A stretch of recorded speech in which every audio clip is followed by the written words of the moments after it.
Hey everyone, so practical 6 exercise 2. Cool.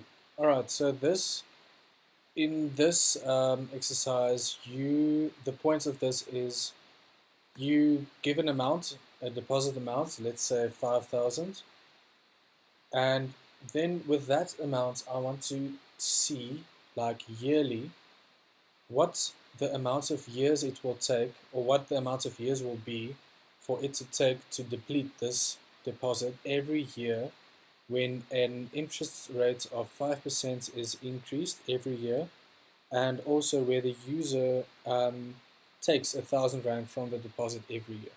So you need to do that calculation every year and then see how many years it will take for that account to be depleted. So in this case, 5,000 will take 7 years until the account is depleted. Perfect. Cool. So the code behind this is um, you have your variables.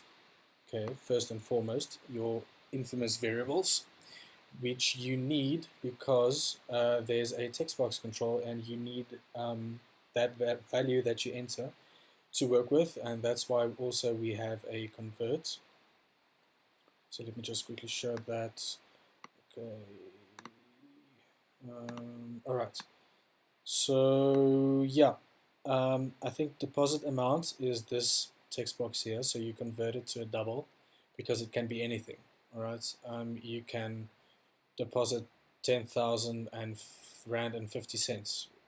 It's at this stage it's not necessary to have a double, but yeah, for all other reasons, just use a double value here. All right, cool.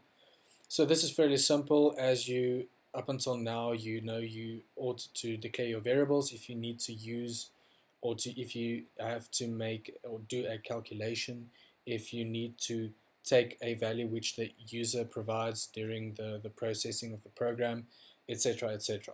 Okay, cool. So the values are the variables. We have int count years, double deposit amount, and double interest amount. And also we have a global variable here at the top, final sum, which I will explain to you later on. But I can say it to you now, value sum equals to 0 is a global variable because final sum later on in a later stage of the program, it's going to accumulate.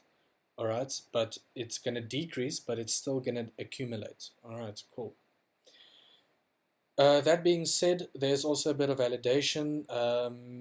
As you can see in the code, you should understand this by now. If the amount is larger than 15,000, it's going to say something like, sorry, you cannot deposit an amount more than 15,000. Okay, so that's your basic validation.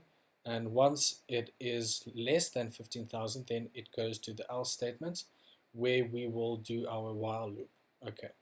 So in the else statement, we have interest amount, which we declared here at the top, which is your interest. So you take your deposit amount, which in this case, I think we used 5,000.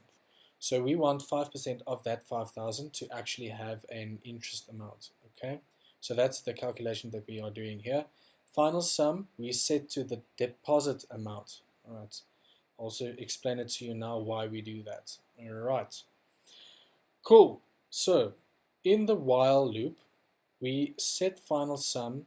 We test if final sum is larger and or equal or greater than greater and equals or equals to 0. Okay, because if the account is depleted, it's obviously is less than 0. So we want to test every iteration that the while loop performs if that final sum amount is still above 0, so that the user can know, okay, cool, is my account depleted, do I still have money, etc., etc. Cool. So that's why we actually check if it's larger or equals to 0. Okay, now final sum equals final sum plus interest amount minus 1,000. So this calculation, I don't have the practical exercise open in front of me, but you can see there. Okay, cool. So every year you add your interest rates, obviously, because yearly you have interest. So that goes to your deposit. So that's why we plus it. All right. Now, every year as well, the user decides to subtract or take, or whatever you call it, 1,000 Rand from that amount that he deposited with the interest every year. Okay. That's why we want to know how many years it's going to take until that account is depleted. So we say final sum equals final sum plus interest amount minus 1,000, and this is going to accumulate, but it's going to decrease. So what's the inverse of accumulate? All right. So that's why we use it as a global variable, because the value changes through every iteration the while loop performs.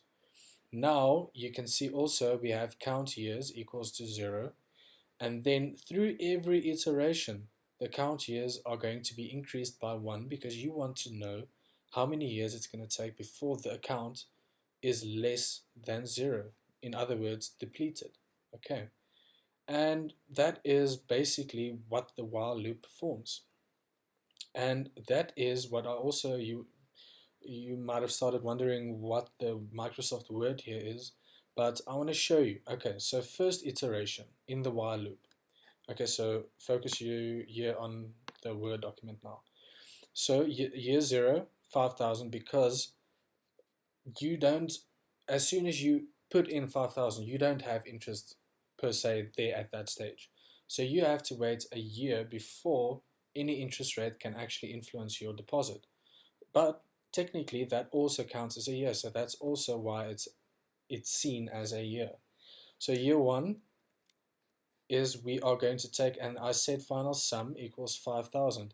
As you can see here, we have final sum equals final sum plus the interest amount minus 1,000. So now we have final sum equals 5,000 plus 250, which is your interest rate. 250 is 5% of 5,000. Cool, and then minus your 1,000 that you take from the account every year. Now, at the end of year 1, your new final sum is 4,250. Okay, is it still more or equals? Is it more than 0? Yes, that's why this statement is still true. Cool. Next year, now we take 425 plus 250 minus 1,000, and now our new final sum value is 3,500. Is that more than 1,000? Yes, so it's true, so it's still going to keep on iterating. 3,500 plus 250 minus 1,000. 2,750 is the new final sum. Is it more than 1,000? Yes. Okay, cool. Now it keeps on going up until it's not going to be more than. Okay, so basically, um, what I'm trying to say is it's going to take you a total of 7 years before or until the final sum or your deposit is going to be depleted. So by year 8, if I should show you like this, is final sum equals 500 plus 250 minus 1,000.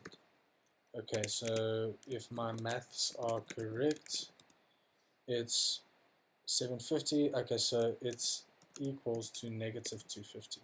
So by year 8, it's already depleted. We want to know how many years it's going to take before it's depleted. So how many years you can actually take money from that account in this manner by subtracting 1,000 every year. So that's the best way I can think of explaining you guys the actual technical iteration taking place. So I hope you understand that by showing you this Word document. You can take a photo or try this at home, or this is a good way of testing whether or not you are correct or not. Okay, cool. So I'll also explain to you guys count years plus plus. Count years is equals to 0, and through every iteration it gets increased by 1, so that's why we have a total of 7. So technically we had 7 iterations. Cool. And then at the end we have a simple message box. It will take count years, which is your count years, after the initial, all the while loops took place. Then it's going to take that, it's going to make a total, and then it's going to show you, in this case, a total of 7 years until the account is depleted. So yeah, guys, as you can see, there's also a lot of comments throughout the program. Please read through it. It's basic, but it gives you a sense of what to do, what's happening at every stage of the code or on each line of code. All right. Thank you, guys. That was exercise 2 of practical 6. If you still don't understand the while loops, there's still going to be an exercise 3 that I'm going to explain to you now. Hopefully after that one you will understand it. And yeah, cool. Cheers.